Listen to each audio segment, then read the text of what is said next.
Hello, welcome to the topic series. Today, I'm speaking with Hugh Hoagland, and we're discussing PPE, utilization in the marketplace, and resistance to utilization, and how this has changed over time and the direction things are moving. So Hugh, I know that there's been resistance to wearing the PPE that the electrical workers should be using. They might even have it, but not use it. Right. Or they might not have been issued it by the public utility, or if they're a private organization, it's still in the box the way they bought it and they say, I don't need it. What's your perspective on this? Well, I can tell you, I've actually done several accident investigations where people had the suit on the truck and they were burned. I have a good friend who's a safety director at a DOE site, and his brother was an electrician. And he got burned recently, and we've actually done some work, some charity work, working with his brother. And what happened was they thought, well, we're just doing regular work. It was de-energized. And they had an arc flash suit, but they didn't wear it all the time. I really encourage people, we have a video called 7 Electrical Safety Habits, and we encourage people just get in the habit of wearing it all the time. When you're doing voltage testing, you're going to have on your face shield. When you're doing voltage testing, you're going to have on your rubber gloves, your leather protectors, and your arc flash gear. Because even if you're doing quote-unquote de-energized work, you're around other energized equipment. And this is when the incidents happen, is when you didn't think it was going to happen. So we encourage companies to give them a work uniform that's ready all the time, have comfortable face shields when they're wearing face shields that can be lifted up, will stay up, things that will actually work for them.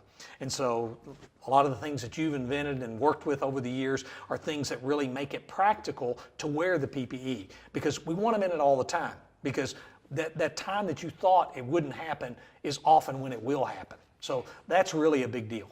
Yeah, I've heard a lot of electricians say, I only need to put it on when I need to check that the circuit is de-energized. Right. But you're saying the opposite. You're saying protect yourself, which means that they need to wear it more often, which means it needs to be more comfortable. Yeah, if you look at the electric utilities, and I started out in an electric utility. When I started working with Arc Flash, I was at LG&E Energy in Louisville, Kentucky, and they were one of the first companies. There were about 4 or 5 companies that had done some arc testing, and what we basically came to in most of the utility industry is you put your electrical workers in a shirt and pant all day long that will not catch on fire, that is arc rated. And then you add different pieces of PPE to increase their protection levels.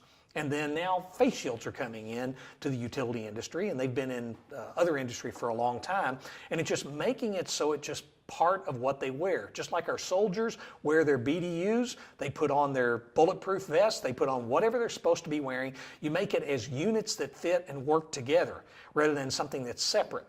And it's really beginning to think about this as a workplace person who is totally protected all the time. You just want them basically to come to work, and what they wear automatically works rather than having to go get something special. It's just what they work, what they're comfortable in, and that's why a lot of the arc-rated materials look like clothing you would buy from a store for just wear at home.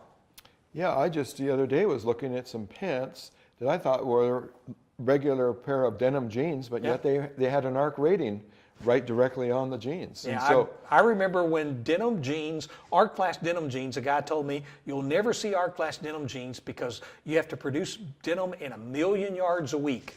And now denim jeans are everywhere. There's more than one brand. And they look good too. Yeah, they do. Yeah. So as far as for face shields and their usage, we're constantly trying to reduce the hassle. Yep. Make it so that if you're wearing a hood, you can have a lift front hood so that you can drink water, so you can talk and communicate, so you can talk on the radio when you're not in the energized zone. Sure. But in this circumstance, it's a learning of new habits for these electricians. If you were just to take a guess, what do you think in the United States, the amount of people that are actually using everything that should be used for arc protection, would you say 50% of the utility workers are protected at the level they should be, or do you think that it's a lower number? If we go to utilities, I think it's probably higher than that. I think most of the utilities today get it. We fortunately have a really good union in the utilities, IBEW. They've done a survey and found that I think it's around 80% of the electric utilities provide arc-rated shirt and pant for daily wear. It's just everywhere, all the time, and it may even be higher than that now. Their survey was a few years ago. So that's one of the advantages with the utilities. But if you go into all industry, it's probably in the 50% range that most people in all kinds of industries, refineries, manufacturing plants, the people who do the electrical work are in ArcWear gear when they're doing electrical work and when they're operating electrical equipment. Those are your two biggest times, is when you're opening up a door, closing a door, doing voltage testing.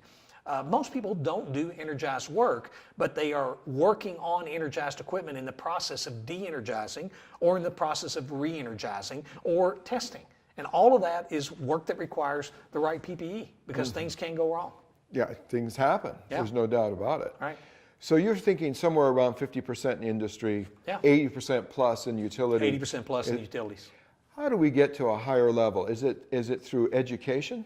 I think education, regulation has not changed for the non-utilities. The regulation for the electric utility kind of helps drive that. But utilities were already moving toward this on their own before there was a regulation. And that's where the regulation really came from. The best regulations come from practice of what's happening in the field, and people are finding out what's working, and so then basically it's like sharing that information with others. And I think that's one of the strengths of the 269 regulations is the utilities were there helping drive it to go the right direction, and that's the best kind of regulation.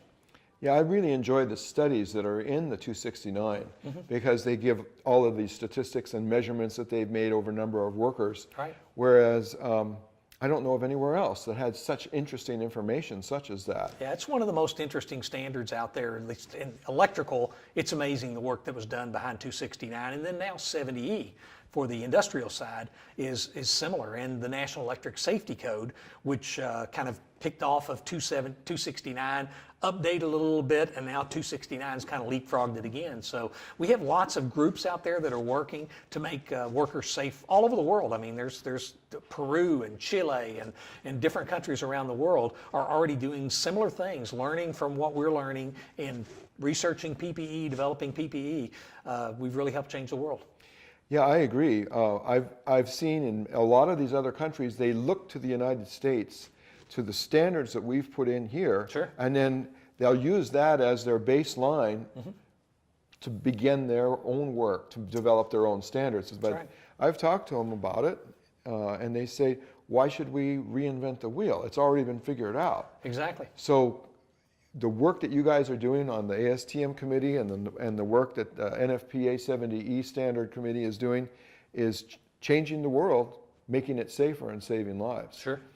And if you've seen, and I know you have, some of the electrical installations in some of these foreign countries, you'll know they need a lot of help. Yeah, some of the countries do. I mean, it's amazing. There's a broad spectrum of electrical systems throughout the world. A lot of people follow the International Electrotechnical Committee standards, and those are amazing standards too.